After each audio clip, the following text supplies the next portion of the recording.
Yeah, Dawah. Yeah, man. Yeah. So Okay, so let's start again, yeah? Assalamu alaikum wa rahmatullahi wa barakatuh. Nahmadu nasalli ala rasulil kareem amma ba'd. So we got brother Moses here from Nigeria, mashallah. He's going to give us a bit of background as to his beliefs or disbeliefs. Yeah, go on. So, yes, I'm Nigerian. Born and bred. I came here in my late teens. I was born into a Catholic family. Okay. My dad was the main driver, so to speak, was being Catholic. So when he died, we then switched to being Pentecostal. So still Christian but Pentecostal. And in that time, I experienced what I thought was, I had all sorts of experiences from what I thought was the Holy Ghost to, I never spoke in tongues. I always thought that was weird, even as a Christian. But I had a lot of experiences what I thought was God, and all of that. And then moved to the UK in my late teens. I then started to evangelize. I think it's what Islam would call it, Dawah. Okay. Which is basically spreading the word. So when you came to the UK, you were still a practicing Christian and evangelizing. Yeah. Okay. Still going to Dawah stuff. What were you? Were you Pentecostal that time? I was Pentecostal. Okay. And then? Yeah, but then when I would go to these things and I talk to people and you have these debates, something similar to this. Okay.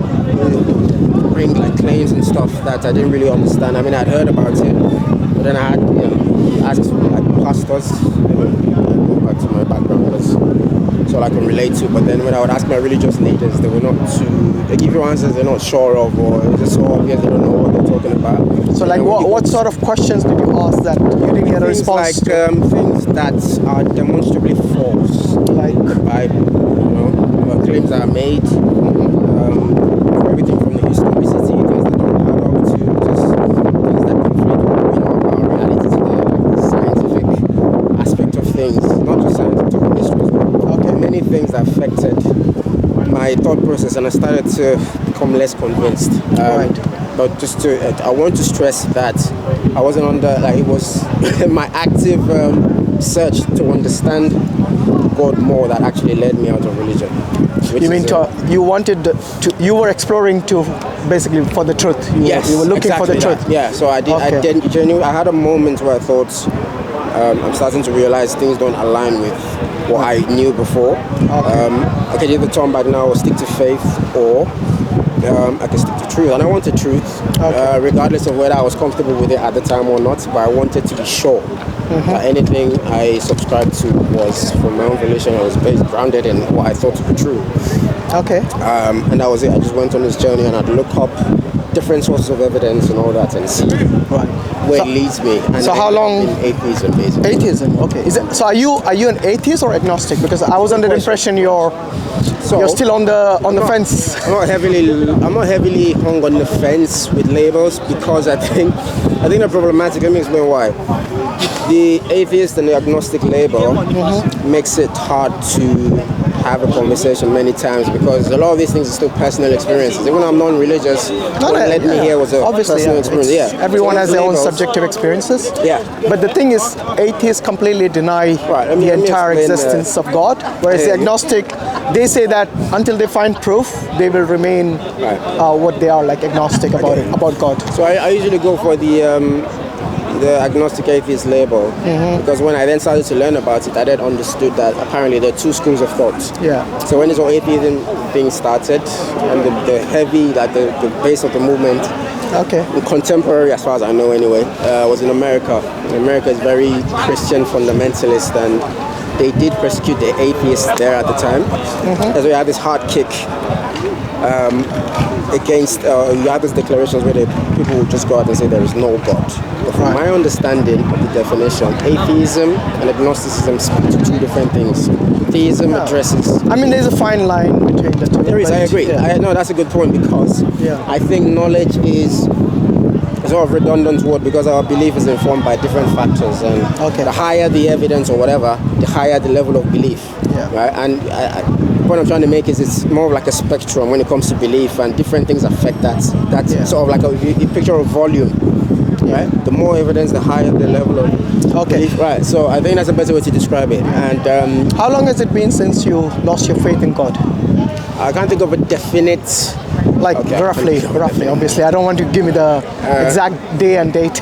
Roughly like 10 years, 5 years. more than 10 years. Is it? About 2022 now. Right.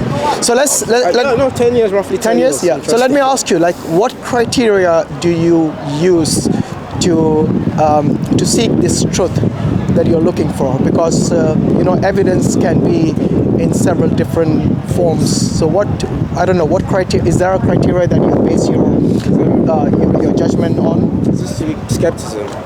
I know. Look, we are skeptical, but at the end of the day, we have to believe in something, isn't it? We can't just ignore and deny everything. So, for example, if you went to see a doctor here, if you went to any NHS clinic, you're not going to ask them to show me a certificate, that you really are genuinely a doctor and not some sort of a quack. So you have to put your trust in certain organizations, in certain people even, maybe in your parents, your family.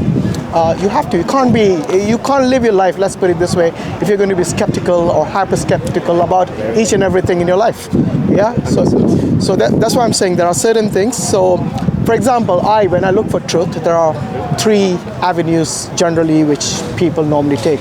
So you can have the empirical evidence, so by observation, by certain measurements, by certain, like even your own senses, So these are basically which form is ways you can use to have truth. Tools you use during empirical, and obviously you employ your senses to do that. For observations, you use your eyes and your mind, and so on. And other things like, for example, even logic. You employ logic to acquire evidence, for example. And there are other forms of evidences, like, for example, testimony. So these are the different methods I would employ to find or to get to the truth. What is your criteria? My criteria would be any method that would give me the most how do I phrase this? The method that would give me the most reliable, the most predictive result. In other words, and by predictive I mean something that is in accordance with our reality. So empirical? Empirical, in essence, Is that the only form? Is that the only? I guess it depends on the thing in question. If the thing is in our physical reality, as in it can be tested.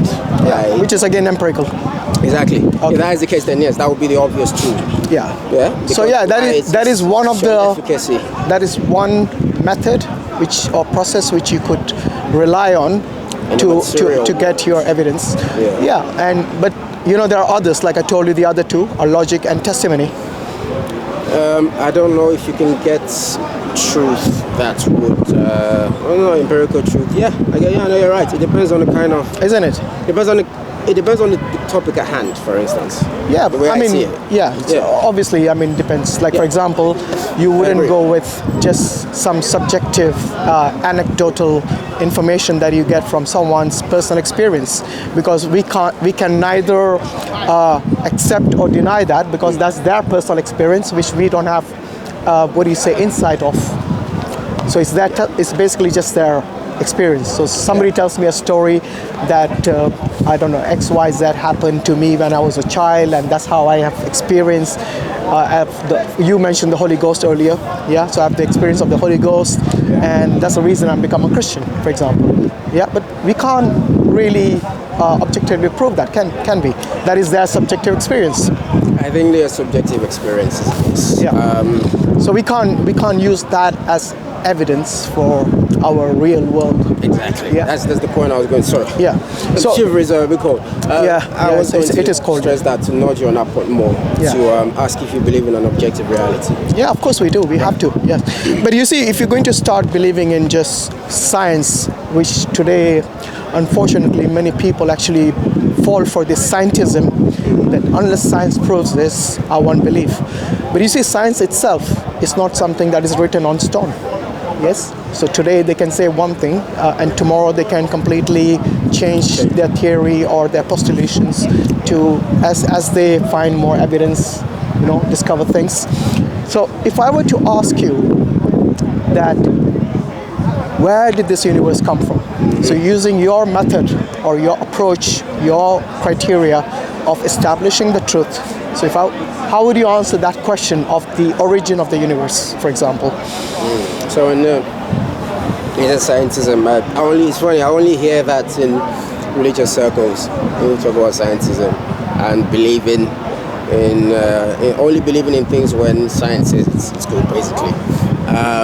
What I translate that loosely to is just, I guess, believing in the scientific method, because the scientific products are a result of the scientific method. Okay. When you said theories get overturned, given how the scientific method works now, I don't know of any scientific theory that has been peer-reviewed in this contemporary age that has been overturned, specifically because the scientific method, as I understand it, was designed to arrive at an objective truth with as little error as possible. It's not perfect, but the idea is built on top. I'll give you one example. Yeah, go on. You know, in the DNA studies, they said that there are certain junk genes, which are redundant, not necessary at one point. Today, they have discovered that those junk are not really junk. They are of some use, and they've just discovered it. So they have changed whatever their postulation was earlier. Well, you can. A postulation is basically you make. You posit something, and then it becomes a theory, and then you either get it. You get it peer reviewed, and people agree. Exactly. So at one point they did agree that yes, this was junk. You see what I mean? And this theory then was. Yeah, it was. You can look it up. The DNA study, and there's thousands and of people who were actually in this study, which they actually had about the DNA, and they come to the agreement at that point that these were not really useful, these genes. But today they have found that no, there are uses of it. Yeah. So we do have, look, scientists actually agree with this kind of, and they don't deny it. You know, they said this is how science works. The more data they have, the more accurate their predictions are. Something on that? Yeah. So what I'm saying is that, look, as a Muslim, I have no problem with science. Yes, as long as it doesn't interfere with the belief that for us. Yeah, I think he wants to make sure you're in the frame. So for us, you know, there's no reason to deny science. We don't say all science is wrong, and we don't say that it kind of hinders our faith in a way. If it does, then we actually say that part we don't agree with. Simple as that. Yeah. So for example, that's one of the reasons I asked you, what would be your response to this question where the universe came from? Right. So what you said about the DNA thing, for instance. Yeah. I think if science is done properly. Say again? I think if science is done properly, as in the scientific method, peer-reviewed and the process is done properly. Yeah. From my understanding, it operates on inductive and deductive reasoning. Yeah. And I always conflate the definition somehow, but the gist of it is... That is logic, by the way. The inductive, deductive reasoning is logic. So that is something other than empirical evidence which we rely on. Yeah, so I mean, the axioms of science is grounded in philosophy at the end of the day. So yeah, of course. Yeah, philosophy takes precedence for science. In this context. Of course, there's context, yeah. The point I'm trying to make is there are fine-tuned methods, this whole scientific method. Yeah. But I think we both understand. You agree with that, right? We are on the same page with regards to so what was your question? My question is, what is your answer to the origin of the universe? Where do you think the universe came from? Because we can't deny the universe, it exists. We know that the universe exists. We cannot deny this. The question is, where did it come from if you don't believe in God? Because for me, as you know, someone who believes in God, I know that He's a creator. Yes, He's able to create the universe or an atom with ease. For Him, it's not a big deal. We believe that there is an intelligent being who is not only the designer, the one who brought it into existence in the first place. But you, since you deny God as an atheist, I'm asking you, what is your understanding where the universe came from? I approach things like that with lots of skepticism. So like everything else? Like everything else, exactly. When we don't know stuff, it helps to appeal to the educated consensus of the topic. universe. What do the experts say about it? It doesn't have to be science. Even religion. Yeah, you tell me. I mean, Islam. you tell me. You tell me. So what I believe about this, what does the educated consensus say? Yeah. So we're talking theoretical physicists, right? People that understand the universe in terms of interplanetary interaction and things like that, star formation. Yeah. No, we are not only talking about cosmologists. We are talking about any scientist. Yeah. Yeah. The point I'm trying to make is there are people that ask these questions from a scientific perspective, and what they say is that we understand there was a Big Bang. That's what the evidence shows at some point. Okay. But what we don't know is if that was what started the universe. I don't think there's a consensus on that yet. And it goes back to the point you said earlier about scientists admitting their ignorance. And I think that's a beautiful thing. You have to be able to say when you don't know. You know? Okay. Yeah. There's nothing wrong with that. No, I didn't say it was wrong. I'm saying if you don't know, you don't know. But then you cannot say once you have made that, what do you say, that statement that I don't know, you cannot then say that the other people who have... This is where I have a problem. Who have a response to that. Yeah, you are wrong. Yes? Yeah. Okay, so... Why I have a problem are you saying you don't know where the universe came from? Is that what you're saying? I'm saying I don't know the origin of the universe. Okay. Yes.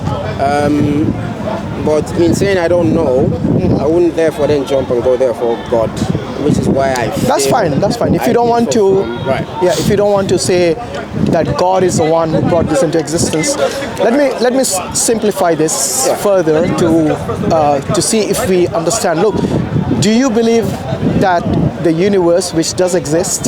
Have you heard of the Kalam Cosmological Argument? Right, Kalam. Yeah? So, the Kalam Cosmological Argument goes like this, that anything that began to exist, yes, has a cause. Since the universe began to exist, since the universe has a beginning, then it must have a cause, yes?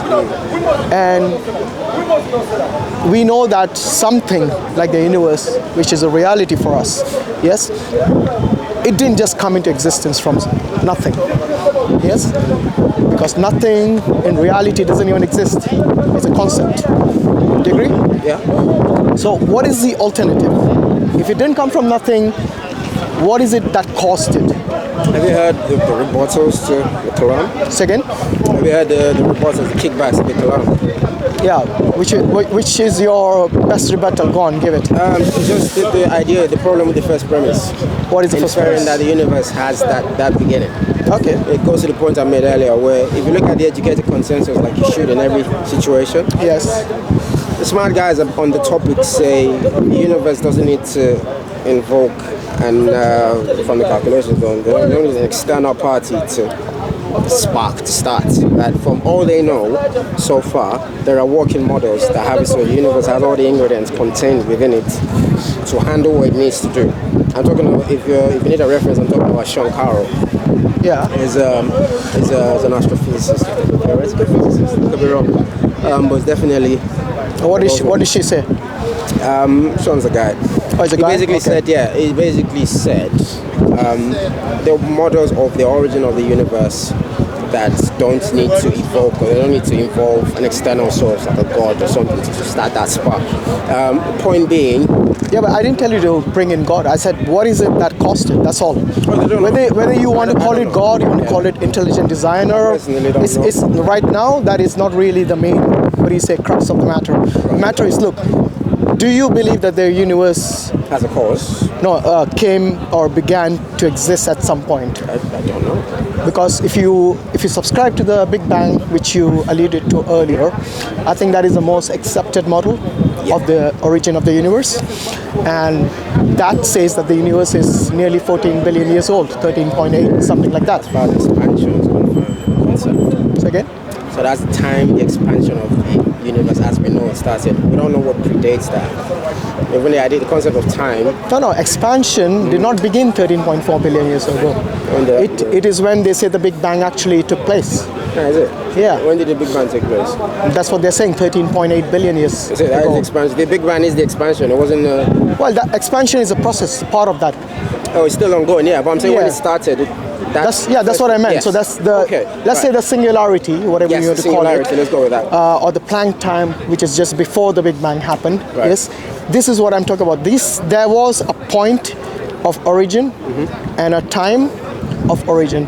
I understand you. I'm just saying the problem with that statement, because you're inferring things that the smartest guys are saying. We don't even have enough. My friend, this is from the scientists. It's not from the. What you're saying at some point it started.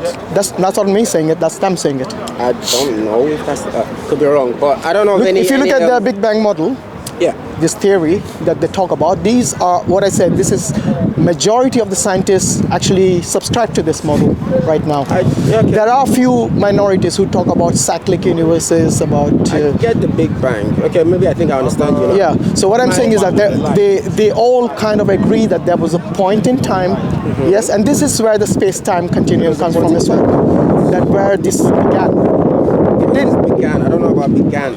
When you say began, do you mean that was when it's... If you're going to be skeptical about every word now, it's going to get really difficult. What do you understand by the beginning of something?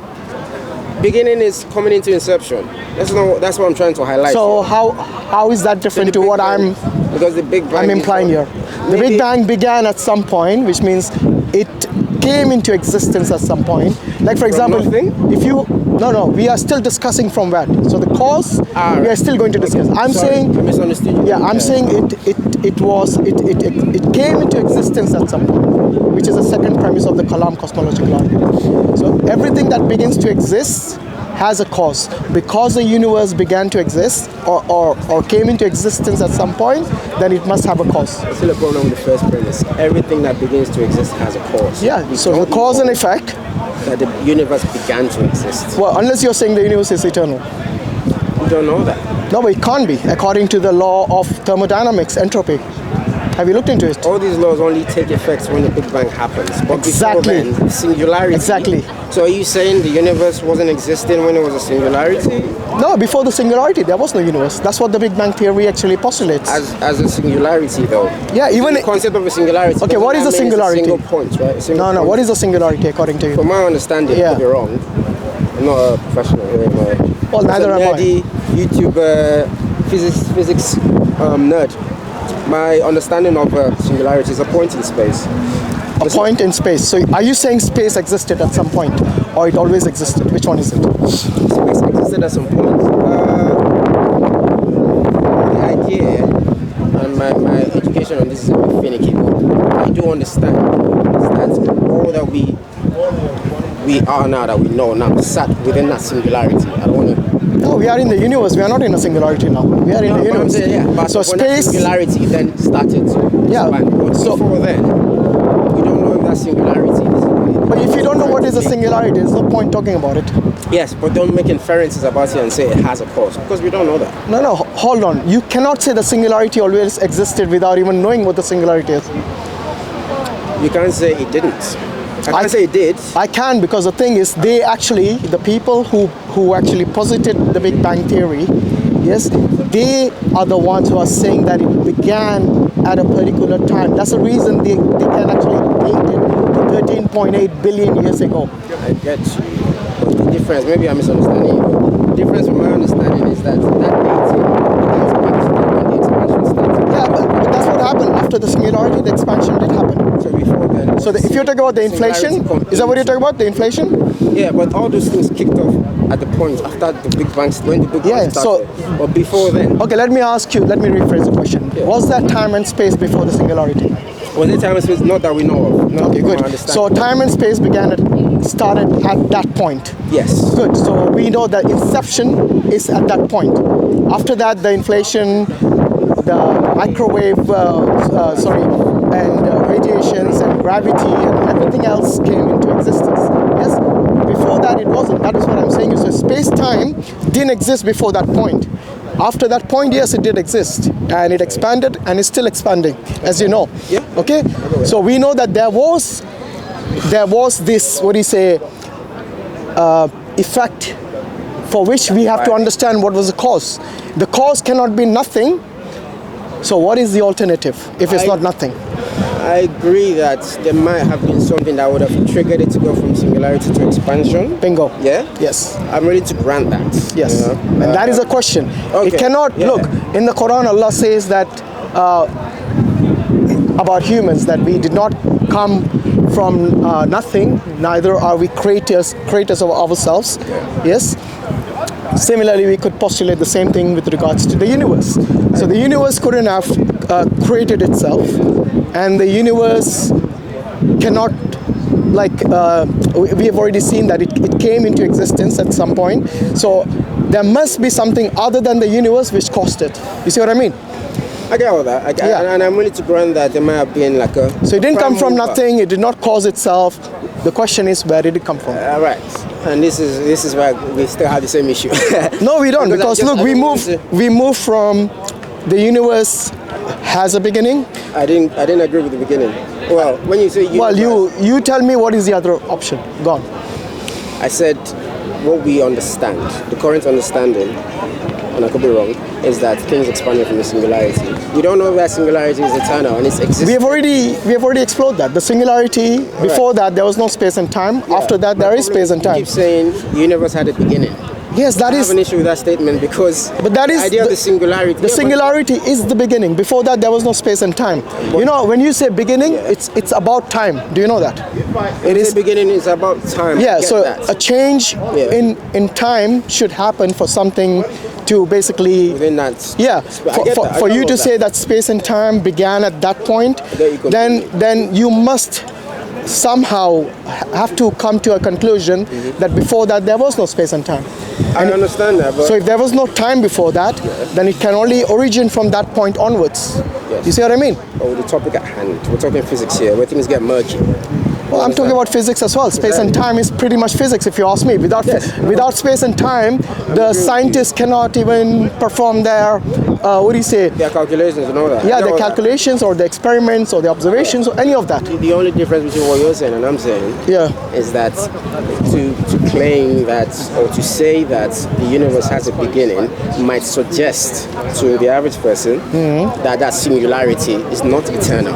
And the people... I'm not saying it's eternal. Are you saying it's eternal? Exactly, I'm not. Okay, so you're not saying it's eternal, I'm not saying it's eternal, so we are on the same page. Yeah, look, something that is not eternal obviously has a beginning. I just want to clarify, Something that's not eternal obviously has a beginning. I'm not saying it's eternal, I'm not saying it's not. In other words, I'm not making a claim. You're saying it's not eternal. No, if you say it's not eternal, that is a claim. Say again? If you say... No, I'm not saying it is. You just said it is not. It isn't. Hear me out. I'm maintaining a null position is what I'm trying to establish. No, but you can't. Once you have said it's not eternal, once you have said that once you have said that space and time begins at this point, then you already have established by your own statement that it has a beginning.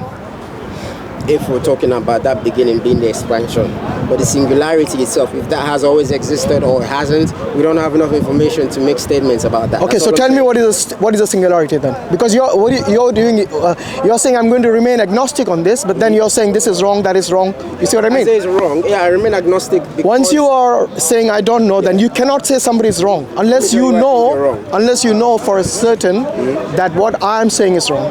You see what I mean? You cannot say at the same time I don't know. For example, if you told me I saw a pink unicorn in the sky, yes, and I say no, you didn't. Yes, I'm making a statement, you're making a statement. Now the onus is on you. I made a claim, right? Yeah, so now the onus is on you, who is making the claim that this singularity didn't have a beginning.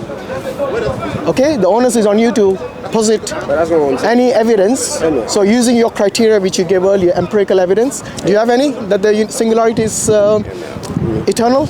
I feel like there's a small window. We're missing each other here. Okay, all I'm saying, in essence, is I'm maintaining an opposition in saying that because the smartest guy on the topic don't have enough information to make claims about that level, that point of our origin, I maintain an opposition and saying I don't know. He's telling you to come in the frame, yeah.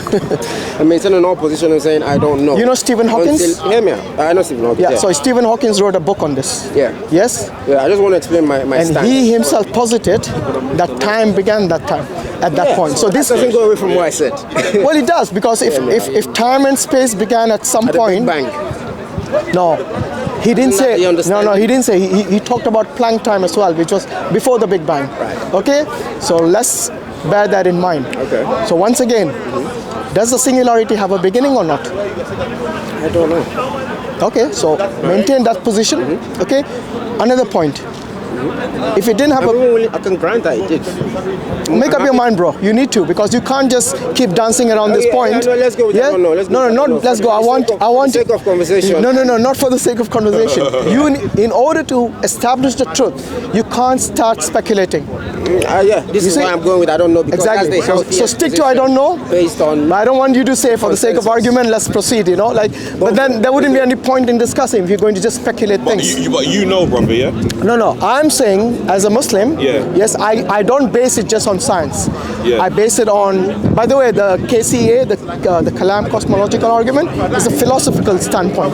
It's not something, is a philosophical argument. It's not only based on science and physics and so on. You see what I mean? Yeah. So in order for you to refute the Kalam Cosmological Argument, it would be better if you give a philosophical argument to refute this. Because all I'm saying is a very simple argument. Yes, if something, everything that begins to exist has a cause.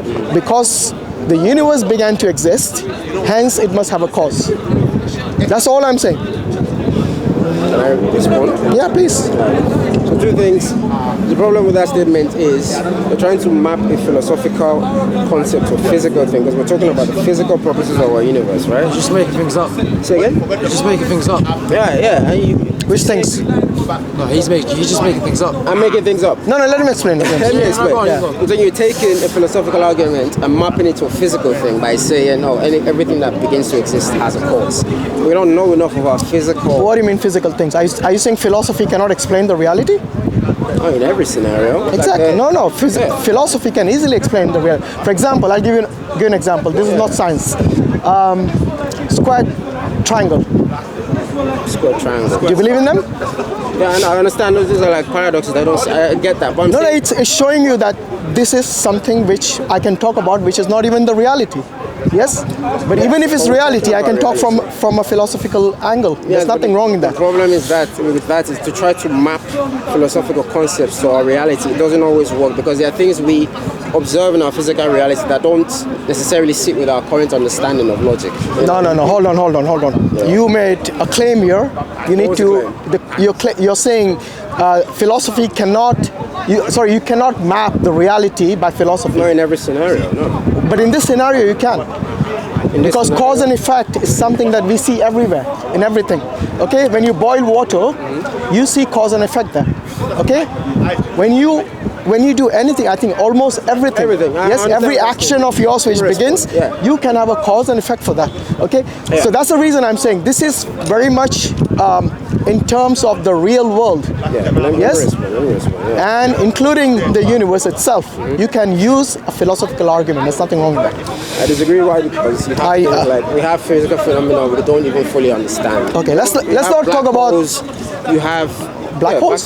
Black holes. People have. What do you mean you can't talk about it? No, my point is there are things in our physical reality that you can't immediately map ideas from philosophy to. Why not? Because remember what I said Are you saying earlier, black holes don't have a cause? They do. But there you go. So you can map it to philosophy. The idea that 1 + 1 is 2 and all that stuff. Yeah. Right? Those are locked within the context of our existing universe as we understand it now. I fail to understand the point you're trying to relate here. When I'm telling you cause and effect, and you've already accepted that everything has a cause and effect, the question shouldn't be like why you're using cause and effect for the universe. Because if you have already accepted, even the origin, if it began to exist, you can use cause and effect. I think that's... Unless you're saying it didn't originate at a point. I'm saying we don't know enough to make any of those claims. Okay, does the universe exist? Yes. Has it already? Did it begin to exist at some point? I don't know. Okay, time and space. Did it begin to exist at some point? Okay, then the universe began at some point. Unless you're telling the universe is not made of time and space. I think... Or it doesn't apply to the universe. This is why I say it doesn't always apply. Because it does. Time and space. It's Planck time, or the rules of physics, for instance. Planck time and all that stuff. Is that the same from pre-Big Bang to after Big Bang, for instance? Yes, it is. But it's still time. The laws of physics apply from pre-Big Bang to after. We are not talking about the laws of physics yet. What we are talking about is of something which does exist, that is the universe. Okay? And I don't know why you're struggling with the point that it began to exist. When when you already have said that at some point the time and space began to exist. So I really, you're either contradicting your own statement. Not really. Okay, did time and space begin to exist? Yeah, time and space is within the universe. It exists inside the singularity. Can you have the universe or the singularity without time and space? Can you have? You heard me. Can you have the I didn't catch it. No. Can you have either the universe or even the singularity without time and space? Without time and space. Yeah. Singularity existed before that, no? Before what? Time and space. Isn't that the theory? Isn't that the understanding? Yeah, but there was a singularity first, and then at some point, cause happened. I don't know what caused it. Yeah. But at some point, something happened. Rapid expansion. That is it. It began to. It happened at some point. That is it. So that is what time. That is where I would put time as zero. The beginning of time. I agree. You see what I mean? Agree with that. Yeah. Putting time at there. Yeah. So if it started at zero at that point, then we can say yes, it began to exist. Was it the universe before then? Oh dear. You know, you are hyper skeptical about even your own statements. Once you made the statement that yes, time began at this point zero, which we can call the singularity, then you cannot deny that it didn't have a beginning. Are you with me? We'll go with that. No, don't go with that. Do you understand what you're saying? That's what I'm asking. I understand what you're saying, but you don't seem to understand me. Okay, once again, I'll repeat. If time began at zero, and that was the singularity, okay, then, and that is the beginning of the Big Bang, okay, after that, and there was this expansion and inflation and this microwave and radiation and gravity and everything, okay? Can we now peg this and pin it that yes, this is the point where the universe began to exist? You could. Oh dear. I said, No, when you say you could, you're not certain still. You want to hear why? Yeah, please. Because they're educated people that are educated, smarter than me and you, that have discussed this topic. Yes. They're experts of the topic. Yeah. And they have suggested that it's wrong to infer that the universe began because we don't have enough information, right? What we do know is at some point there was rapid expansion of space and time. Do you want to peg the beginning of the universe to that? That's fine, that works if you want to do it that way. It's not me saying this. No, if you go and Stephen Hawking's not alive anymore, but if you go and ask this theoretical physicists about this inception, and that's where they get the age of the universe. It's 13.8 billion. You know, just like you have a birthday and you have a certain age, similarly the universe also has a certain birthday and age. You see what I mean? So they are the ones who are saying this. It's not you and me, the lay people. I'm talking about theoretical physicists, and that's the reason the Big Bang is the most accepted model today in terms of the origin of the universe. But they still cannot explain as to what caused it. This is they're always going to speculate because, like I said, without time and space, they cannot think and formulate about the beginnings of things. And the same thing with the universe. The beginning of maybe the first cell or something like that into abiogenetics. That's totally different topic. Abiogenesis addresses that beginning of going from non-life to life, basically. Yeah, but evolution takes over. Yeah, so even that they cannot explain, non-life to life. You see, they cannot explain the origin of things. Science is very good at explaining how things are, all right, or how they exist and explain about them after they have already existed. But about their origin, they're going to remain, they're going to have to speculate, I'm afraid. And this is where I'm saying that for everything that began to exist, there must be a cause. And this cause cannot be nothing, because nothing doesn't exist. So the question is, what is it?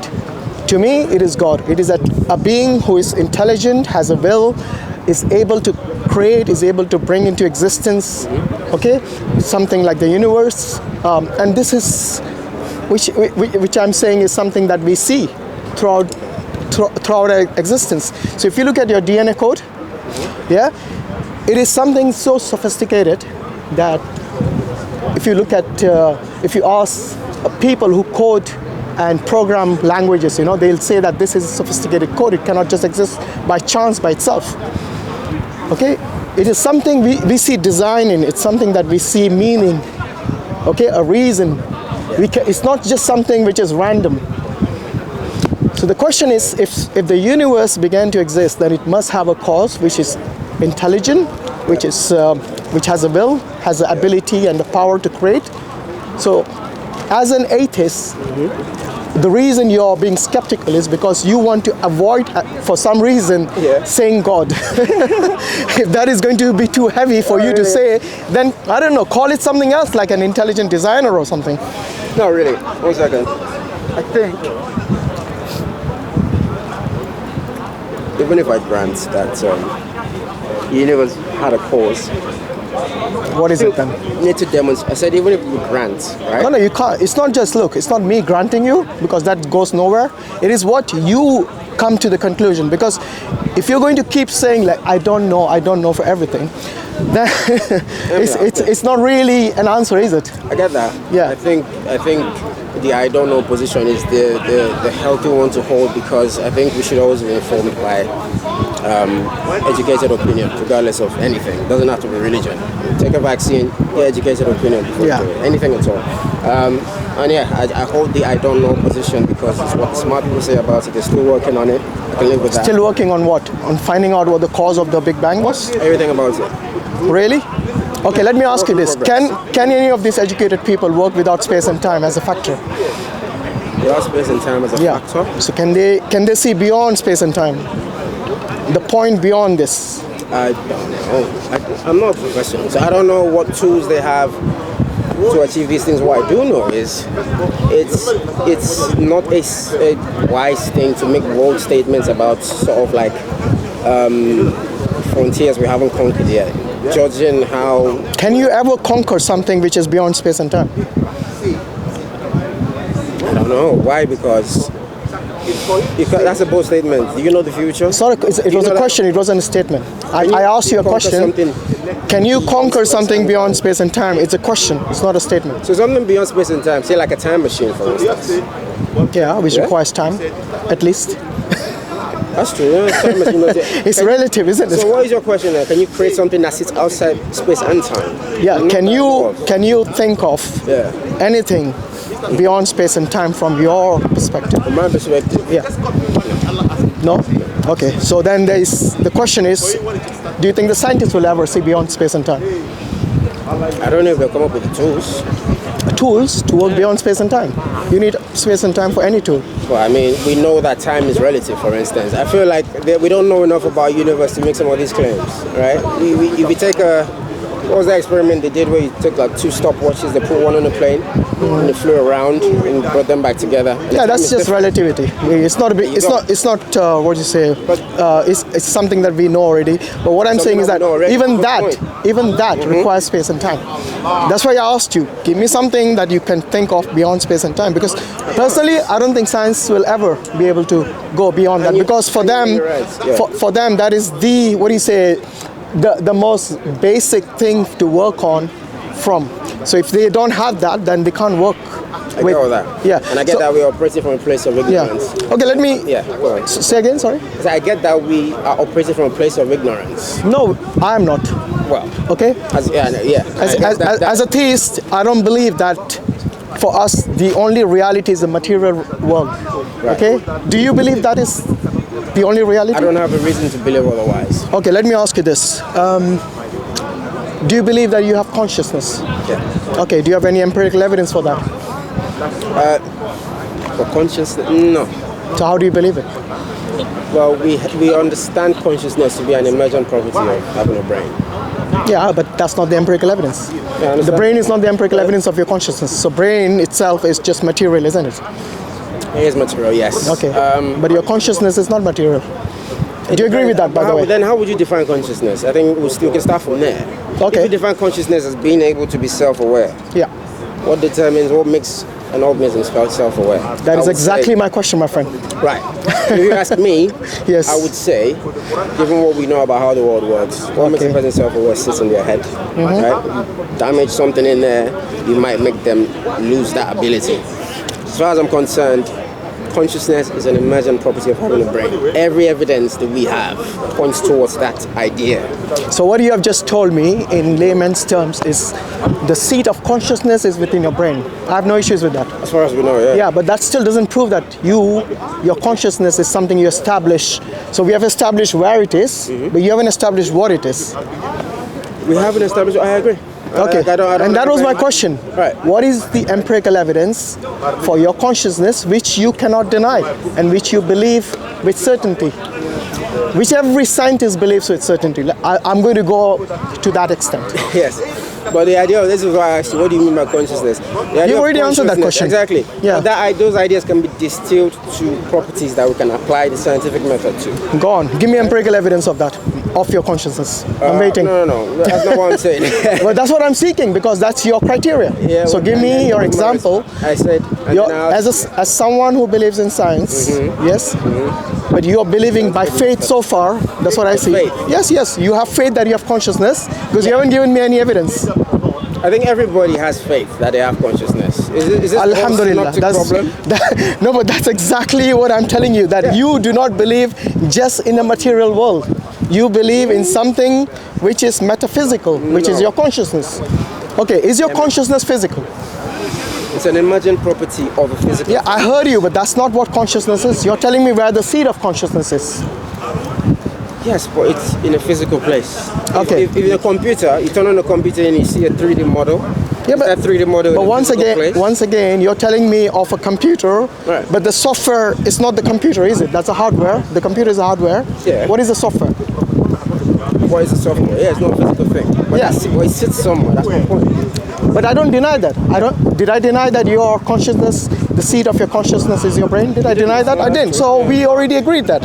We need to move on now. Okay. So we have now, based on our discussion, established where consciousness resides. Yeah. Yes. Let's say at least one place where it resides is the brain. Yeah.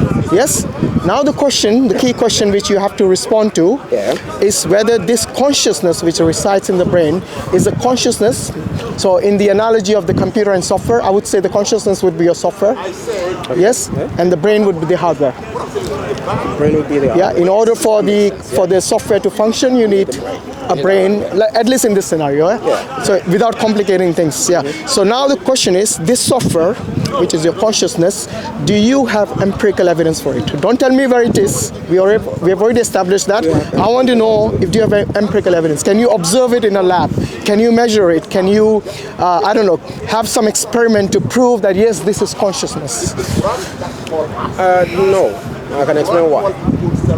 Because the consciousness is a word, is a label we used to describe. No, it's not. It's something which is real. You cannot deny consciousness exists. What do you mean? Without your consciousness, you wouldn't be having this conversation with me. Okay, so what do you mean by consciousness? You've already answered that question. Your awareness. So, And I'm saying that there are physical properties that we. so you know Descartes. He basically said that I think, therefore I am. Yes. Because you're thinking, like I said, you're having this conversation with me for which you need to think. Yes, you're using your faculties of your cognition. Yes, and this is what consciousness is. Your ability to establish where you are, what you are. Yes, it's all part of that. And in fact, every emotion that you have, yeah, whether you feel angry or sad or happy, yes, or love, all this, they emanate from your consciousness. Yes. So your consciousness is your core, basically. It's your entire existence in a way, your identity. Yes. Yes? Do you have evidence for that? Do I have evidence for my identity and my consciousness? No. There you go. Not empirical, So you believe in something which is metaphysical? Because unless it's metaphysical, you can't have empirical evidence for it. If it is physical, you would have had evidence for it. But because you don't, and you believe with certainty, and by faith, I would say, so it is something that you believe other than the material world. Okay. Do you agree? I see your argument, but I disagree in that the idea of consciousness, as we understand, is a collection of several things, right? I gave you that collection. I gave you your thoughts, your emotions, all these faculties, your cognition, all these, they come into this, Exactly. yes? So I have already established for you that these are the different things which all emanate from your consciousness. Right. So when you can prove those things that produce these things, isn't that No. the proof for consciousness? No, it's not. Really? Because the consciousness itself you cannot prove. You see, for example, yes. look, you're made of, I understand that. you're ultimately made of atoms and molecules. Yeah. Your brain is made of atoms and molecules. Yes. Yes? The universe is made of atoms and molecules. Yeah. Okay? So if I had atoms and molecules by itself, let's say a molecule of water, yeah, H2O, does it have consciousness? No, as we know, no. Okay, so what brought about something which is not conscious and made it into conscious being, like the human? Good question. My understanding is that this consciousness is a label we use to describe several things we observe as a result of physical properties. No, your consciousness makes you aware of that physical property. It's the other way around actually. You got it completely wrong. You got the cart before the horse. Say that again? You got the cart before the horse. What did you say before? What I mean by that is that it is because of your consciousness you are aware of all these things. That is also a So true the first thing, statement, the first thing you need to realize is that you're conscious. If you're not conscious, then you would be like a rock. Yes? Yes, yeah. A rock, if you hit a rock is not going to move by itself. Yeah. Yes, because it's not conscious of any danger. It's going to remain there. Whether it rains, whether it snows, whether you hammer it, doesn't matter what. But you as a human being, you as a conscious being, yes, whether you are an animal or a human, you would be conscious, you would be aware of your environment. And that's what makes a sentient being different from the non-sentient being like a rock. So once again, like I said, it is because of your consciousness you're aware of all this physical That's a things. true statement. Good. So now the question again, do you now agree that you have something within you which you cannot deny, which is not material? This is my issue with that statement. Okay, which part? That's just me trying to explain how I feel the whole idea of consciousness, the way you're conflating things. Am I conflating something? What have I conflated? In that, the idea of maybe conflating is the wrong way. I'll take that. It is indeed. Well, with consciousness, all I'm saying is it's a label that we use as to communicate. Everything is a label. Look, let me explain. everything has a word to define it, you know? Let me land my point. Yeah. The idea of consciousness is simply a label we use to describe things that we observe as a result of, say, your example of the rock, for instance. When molecules arrange under the right circumstance, you will get consciousness, is what I'm trying to say. Where did you get that from? Because that's What is the right circumstance for molecules to come and have consciousness? Can you have molecules in a lab and then give it consciousness? Under the right circumstance. Okay, give me an example. Which I'm not saying you can do that in the lab. I'm saying. Has anyone ever done this?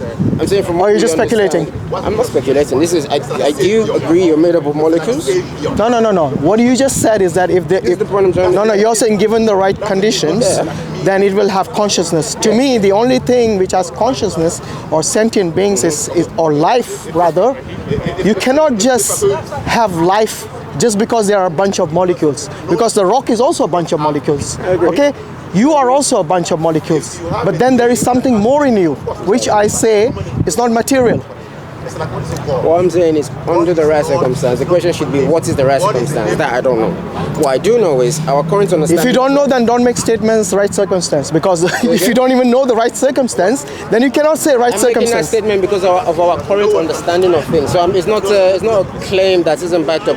This is the current understanding as far as science is concerned. I'll tell you what. The current understanding as far as science is concerned, they label it, you know what? The hard problem of consciousness. Have you come across that?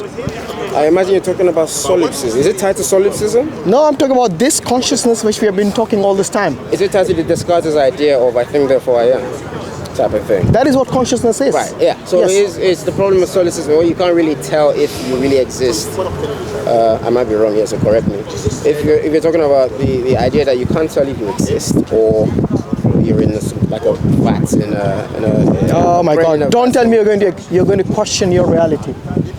I thought that was what you were talking about. No, I'm talking about your consciousness. To me, being conscious is reality. Because I accept consciousness as reality. Yeah. I accept consciousness is me, it's my identity. I get that. Do you agree with that? I do, and all I'm saying is... Okay, so the question... between our opinions... No, it's not an opinion, it's factual. Look, no one can deny they have consciousness. I agree. Okay? No person would deny that unless they have completely lost their cognition abilities. Their faculties of cognition have suffered to such an extent that they cannot even identify their own self. Okay? But we are not talking about someone who is a vegetable, all right, or brain dead or something like that. I'm talking about you as a person who is alive, who is real, and who I am having a conversation with. You're not a ghost, yes? Yeah. So if you accept that you exist, if you accept that you exist in a universe, and if you accept that you're aware of that existence, then you're conscious. I am conscious, yes. Good. So if you cannot deny, you don't deny your consciousness, am I right? Yeah. But you don't have empirical evidence of your consciousness other than your subjective experience. There is evidence of the properties of consciousness. Which is? Because if you remove those properties, you don't have consciousness. Again, you're telling me where it is. See, you're going back to what we already have. That's evidence of consciousness. No, it's not evidence of consciousness. You're giving me the location of consciousness, not evidence of consciousness. I get, yeah, and this is the nuance I'm trying to point out. It is like me saying, look, I got my wallet in my pocket. Yeah. Yes. So when I'm asking you, okay, what is the evidence I have my wallet? You're telling because you have a pocket, you have a wallet. That's basically what you're saying. I don't know about Max Wallet. It's just an analogy to make you understand. So you keep going back to the location when I'm talking about the object, which is the consciousness, I'm saying, or at least the immaterial object. The thing you're defining is simply a label that describes a series of physical things. No, your consciousness defines. You see, you're back to what you were saying earlier. It is because of your consciousness you can define this series of material things. Yeah, and all I'm saying. So my question is again, don't tell me what's in your brain. Tell me the evidence for your consciousness. I don't have any empirical evidence. Okay. So what? So if you don't have empirical evidence. Because consciousness is not something you can get empirically. It's an emergent property. Maybe that's where I'm not. It's not a material thing. It's not a material thing. It's not a material thing. Good. So if it is not, if it is not a material thing, can we say that it is what? Immaterial? Immaterial, yeah. Good. If it is immaterial, then science, if you're going to use science, is beyond the scope of science. To look for immaterial things is beyond the scope of science. Science only deals with the naturalistic world. Yes. Good. So now we have. So now we can conclude that because. So what's your name actually? Hashim. Hashim. There's a slight difference, Hashim. I don't. From what I'm hearing, it's coming to me like you're not doing it intentionally, but you go from when you're talking about consciousness, and from my perspective, if for instance, I know you keep saying I'm talking about the location. Yeah. My own definition of consciousness is as a result of the presence of physical properties. You can only have. That's not the definition of consciousness. In fact, you already gave the definition of consciousness. I did. Now you're shifting the definition as well in order to somehow fit the square in the circle. No, I see how that can be confusing. It's not confusing. It's apparent actually. It's quite clear. I asked you what was the definition. In fact, I didn't even ask you. You yourself said it. What consciousness was. What did I say? You said it is your awareness. It is because you are aware of your environment. You exist, and because of that, your awareness, you're able to see all this different physical world and your reality and so on. But it is because of your consciousness, my friend. That is. Why are you aware? You're aware. You're aware. Your consciousness makes you aware. What is the thing in your consciousness? Oh, you're going to ask me what is in the consciousness? Yeah, when you say your consciousness makes you aware. Look, when you all I'm saying that isn't aware, what's the difference between somebody that can be aware and somebody that isn't aware? What could you point to? What's the difference? It's a difference between you and a rock. No, I said somebody that. I just told you that is the difference between you and a rock. We're talking about somebody between a sentient being and a non-sentient being. That is the difference. So if we see somebody like, say, a vegetable. A vegetable? What? Someone who doesn't have the ability. Yeah, but look. Someone who is a vegetable, from a scientific perspective, is who doesn't have any cognition ability. Yes. Then, even then, I personally, I wouldn't say that he's completely unconscious. I would say he has certain or a very low degree of consciousness. I like that, yeah. So I would still say he's alive and he's a human and he's a person, and that's the reason he's still kept alive on some machine or something. On point, right. Okay. But the point being, his consciousness is affected by the fact that he's a vegetable, right? Yeah, but that's the result of your consciousness. That's the result of your consciousness. It's not the fact that you are not conscious. You can be still conscious to a very low level or a degree much lower than what we are as non-vegetative state. Yes? Okay. So what I'm saying is that, look, let's not go into things which are exceptional, like this vegetative state. But all I'm saying is that you as a person, if you have established through reasoning that your consciousness is immaterial and not from a material world like the molecules and atoms, then we can safely say that you're using the wrong tool to establish this immaterial property that you have within you. We might have to And this the wrong tool is basically science. I get you. Okay, so it's like, let me give an analogy. Yeah. So if you had a metal detector, yes, you cannot use a metal detector and go and look for plastic, can you? Of course not. Because you would be using the wrong tool. Similarly, science deals with the naturalistic world, yes, with our material world mainly. It doesn't deal with the immaterial world. Okay? Yeah, that's true. So if you're going to base it on empirical evidence and science, then you're using the wrong tool, just like the metal detector to find plastic. Good? That's maybe the summary of my points, because I imagine you want to end it. I get it. Yeah, sure. If you want to summarize, go on. No, I don't mind talking about it from some more, but I imagine All I'm saying is that we live in a world which is material, but we also cannot deny certain things which are immaterial. And that's why in the Quran, in Surah Fussilat, Allah says that Allah has shown you signs beyond the horizons and within yourself. Okay? And these are the signs that you cannot deny. Yes. Yes? Yeah. And that's the reason I'm saying that, look, if you're going to deny everything which is other than the material world, yes, because earlier you said that is what I accept unless you show me evidence, and I did show you evidence for which you cannot deny, which is your consciousness. Say again? I was going to talk about that. Yeah. Is that I think the main difference is that when you talk about immaterial things like consciousness, we are talking about, let's look at the actual word itself, and the idea behind phrasing those things is having or codifying something that is observed, right? So when I talk to another human being and I see that we talk, when we engage, we exchange ideas, the idea of calling that consciousness is so we can refer to that, right? In other words, there's a word that describes the phenomenon. Right? Yeah, you need a word to define everything, isn't it? Exactly. In order to communicate. Exactly. So, yes, you have consciousness. Yeah, the person you're speaking to has consciousness. Yes. But what is the evidence for both of you other than your subjective? Because you see, consciousness is your subjective experience. Yes? It is, yeah. It is something only you know. What is your subjective experience? No one can impose it on you. I can infer that you're conscious based on your obviously your behavior and so on. Yeah. Yes?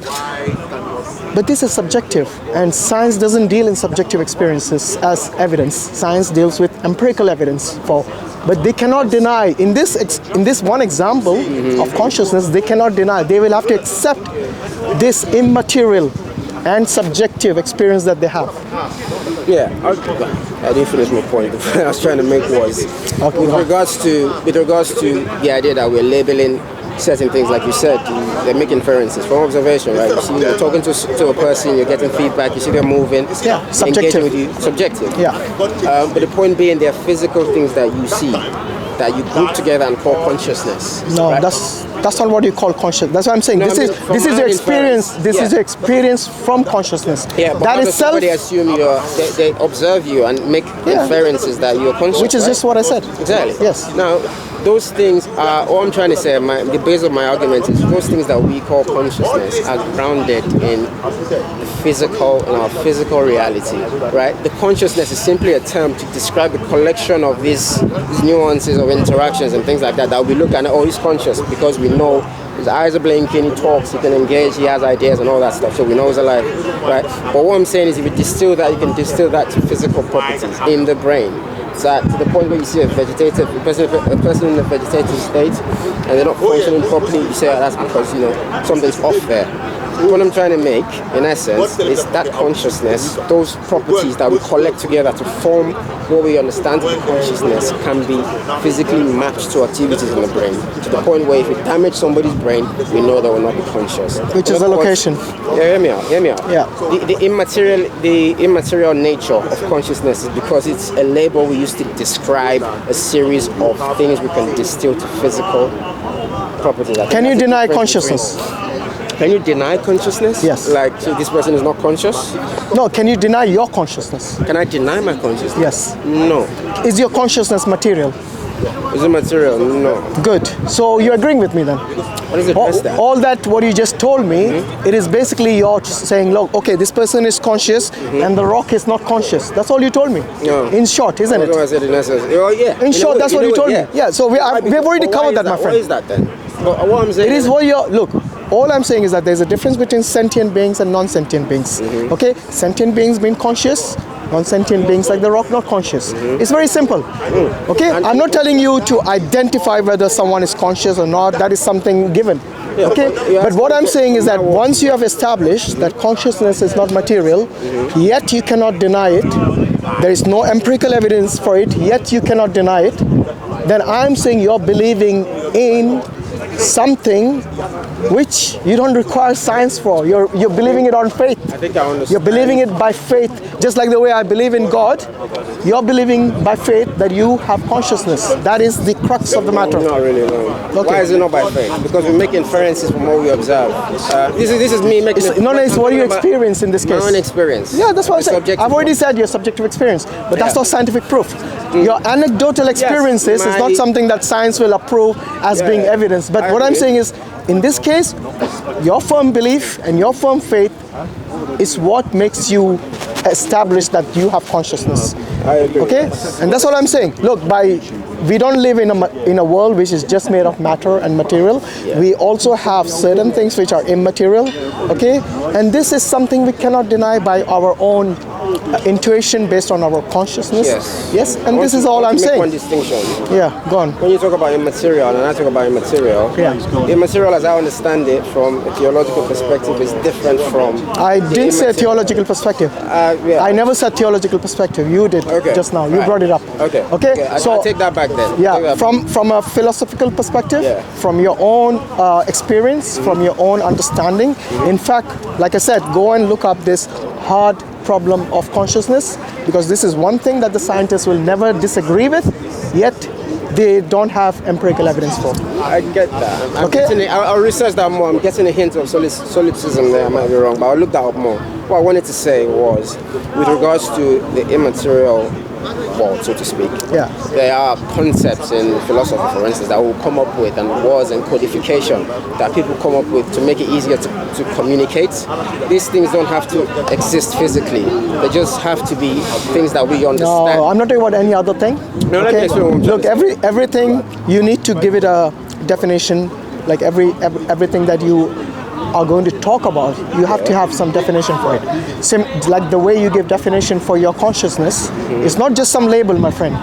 It is a word, look, it is a word which you use with understanding and by definition. Okay? So, and that goes for everything. Yes? So let's stop using this term called label. It's not a label given to it. It is something which is factual, which you cannot deny, which no scientist can deny. And in fact, everything that the scientists use as a reasoning is based on their consciousness. So their rationality, their their knowledge, their cognition, all this is rooted in their consciousness. Do you understand? I understand that. Good. So now that we have, at least look, my main point here was to show you that consciousness is not material, and yet you believe in it, you accept it, you cannot deny it. It's a factual thing. I will agree. I will agree by saying yes, consciousness is immaterial. Where I disagree is that the idea of it being immaterial is not because there's some metaphysical place there. It's the fact that in philosophy or just conversation in general, we need words, which is the immateriality here. My friend, if it's immaterial, it has to be metaphysical. If it is immaterial, it has to be metaphysical. You're right, Did I say something different? What did I say? No. What I'm saying is that why are you? I don't know. It seems like you're wrestling. Okay, let me explain. You're wrestling this particular. What do you say? I see your question. The difference I'm trying to highlight is that when you say consciousness, the immaterial I'm talking about is not. When you then talk of things like God and spirituality, the immateriality of that is not the same as the. I didn't say same. Okay. But I'm saying this. If you're talking about spirituality, if you're talking about God, if you're talking about angels, I would say these are metaphysical as well. Yes. Yes? Just like your consciousness. No, that's what we different. Okay. Why? I'm not saying. Trying to highlight. I'm saying if they are metaphysical and your consciousness, I'm not saying they're the same. I understand. I'm saying You're not in they the same use category. this category of metaphysical, okay, is the same. I'm not saying God and angels are same as your consciousness. So don't get me wrong. It's like me saying that you're a human and that gentleman over there is a human. Okay, I'm talking about the same category of Homo sapiens. Okay, do you understand? And you both are material. Let's understand that more. Yeah. So you're material as flesh and body, as corporeal, yes? But God is not. Angels are not. They are not corporeal. But you are. Yeah. But you are not. But you have something within you that is your real identity, your consciousness. Because you see, outside you can have plastic surgery, change yourself, change your even the way you walk, even the way you talk. You could change all of that. But your consciousness you cannot change. That is going to remain as it is, intact. And that is metaphysical, that is immaterial, and that you cannot deny. Question. If I'm normal now, so I'm fine, and I have a brain accident tomorrow, Yeah. do you think my consciousness can be Depends what level of consciousness you have at that stage. I can only blink my eyes. Yeah, that is consciousness. Yeah. Pretty much. Is it the same as today? No, it's at a lower level. At a lower level. Yeah. So the consciousness can be affected by. No, your identity remains the same. Your identity is your consciousness. Your nafs, which we call in Islam, we call this the nafs. Your soul, the soul. Okay? I like now I'm bringing the terms which you might be familiar with. Okay, I like that because it makes the conversation a lot. I can pick up things and ask questions. But first I wanted you to understand from just from a scientific, philosophical perspective to show you that you possess things which are immaterial and metaphysical, which you cannot deny. And that, my friend, is your soul. Yes, okay, no, I get that statement, but I disagree with it in that the metaphysical and immaterial things. You disagree Yes. with what? With the metaphysical and the immaterial nature of your consciousness. You agreed just a minute ago, my friend. You can't deny it now. It's on camera. You need to understand me. I need to understand you. Yeah, I don't think. I'm trying to draw a distinction between when people talk about consciousness, for instance. Right? Yeah. We're talking about a series of physical things we can distill, we can pinpoint things, but you can't. No. Consciousness itself, you cannot pinpoint in a lab. You can't Because it's not physical. Brain, No, it's not. Even if you observe the brain under a microscope, you can't see consciousness. which is because it's an emergent property. If you destroy the brain, you can't have consciousness. You're going back to where it is located. Remember, we had this conversation already. But you cannot look. But that's what I'm saying. You can pinpoint it. No. For empirical evidence, yes. In order for you to measure something, in order for you to observe something, you need to be able to have empirical evidence for that. But because you cannot use this tool called science and empirical evidence to observe your consciousness in a lab. And that's the reason I'm saying it's metaphysical and immaterial. Because these two things are beyond the scope of scientific discovery, scientific methodology.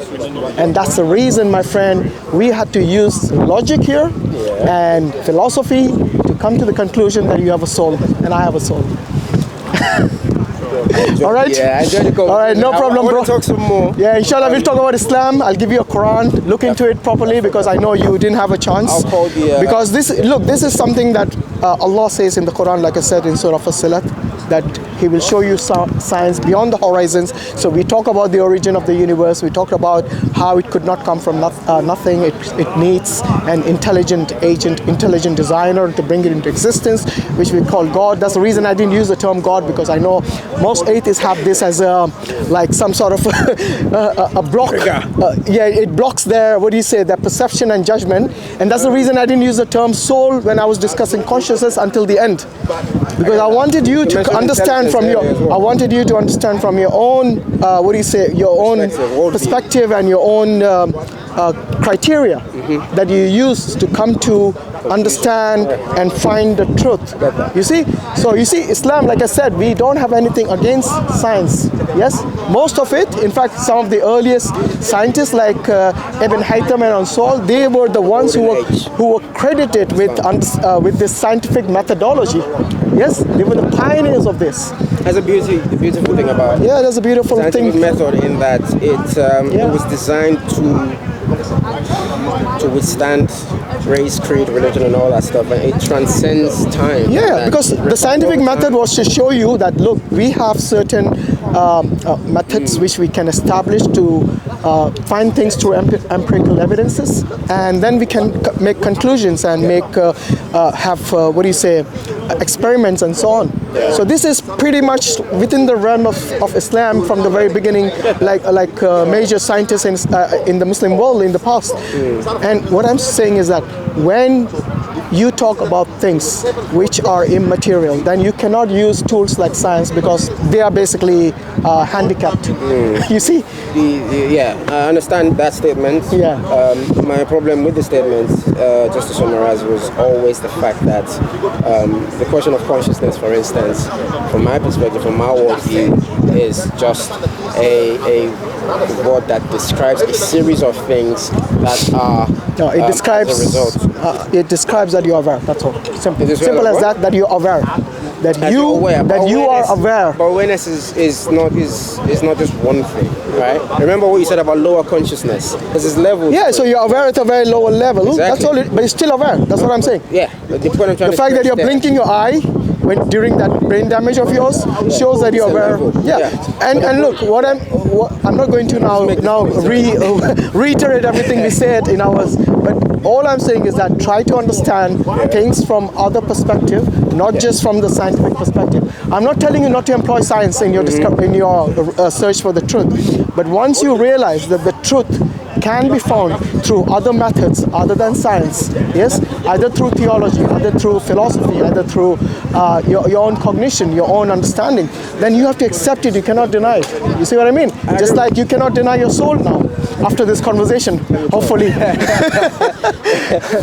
All right, inshallah. Some things you say there, but I disagree with many. I want to talk some more. All right, so thanks a lot, bro. Yes, nice speaking to you. All right, jazakallah khairan. Assalamu alaikum wa rahmatullahi wa barakatuh. There you go, bro.